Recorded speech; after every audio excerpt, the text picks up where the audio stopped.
नमस्कार। आज 1971 जब अमेरिका के राष्ट्रपति निक्सन थे और इंदिरा गांधी शांति वार्ता के लिए वहाँ पे गई थी। और वहाँ पे जब बैठे तो अमेरिकन राष्ट्रपति ने कहा कि ऐसा है कि किसी भी अगर मामले में पाकिस्तान के बीच में भारत ने नाक घुसाई तो उसका जो भी अंजाम होगा वो सही नहीं होगा, अमेरिका की तरफ से सही नहीं होगा।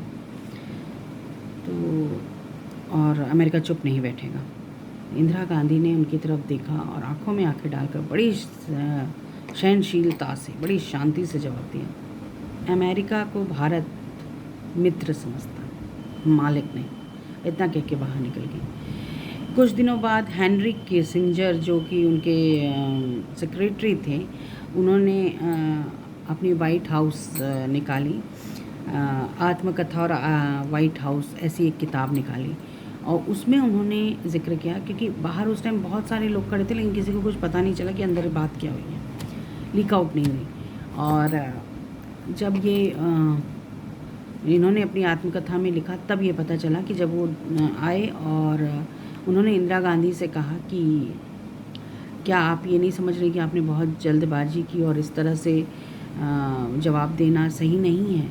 तो इंदिरा गांधी जी ने बोला, धन्यवाद सेक्रेटरी जी, लेकिन ऐसा है कि भारत विकासशील देश है लेकिन इसकी रीढ़ की हड्डी अभी इतनी कमज़ोर नहीं है कि ये अत्याचार सहे, और ये अपना भाग्य खुद से लिखना जानता है और बहुत अच्छा लिखेगा। और कहा वो दिन लद गए जब हज़ारों मील दूर बैठे कोई भी राज कर सकता था भारत में। अब जो भारत है वो स्वतंत्र है, वो अपना निर्णय ले सकता है। इतना कह के वो निकल गई। और यहाँ भारत जब आई तो मन में एक चिंता तो थी और बहुत उथल पुथल भी थी। उन्होंने तुरंत अटल बिहारी वाजपेयी, जो विपक्ष के नेता थे, उनको बुलाया, उनसे वार्ता की। मतलब उनको उस समय वही सही लगे और ये वार्ता बहुत घंटों तक चली, मान लीजिए सुबह से शाम तक चली।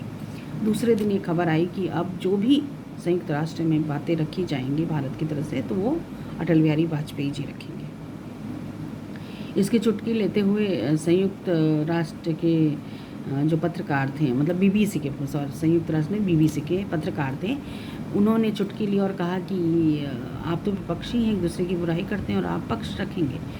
तो अटल बिहारी वाजपेयी जी, जो कि एक कवि भी थे, उन्होंने हंसकर जवाब दिया कि बगीचे में फूल तरह तरह के लगते हैं, माली लगाते हैं, कोई गुलाब का लगाते हैं, चंपा लगाते हैं, चमेली लगाते हैं, गेंदा लगाते हैं, लेकिन जब संकट आता है उस बगिया पे तो सारे माली मिल जाते हैं और फिर रक्षा करते हैं हर एक फूल की। तब वो नहीं देखते कि उसने गुलाब लगाया तो वो उसकी रक्षा करे। इतना कह के वो हंस के चले गए। ऐसा था हमारा भारत आज़ादी के बाद, और ऐसा होना भी चाहिए, देश के लिए होना चाहिए,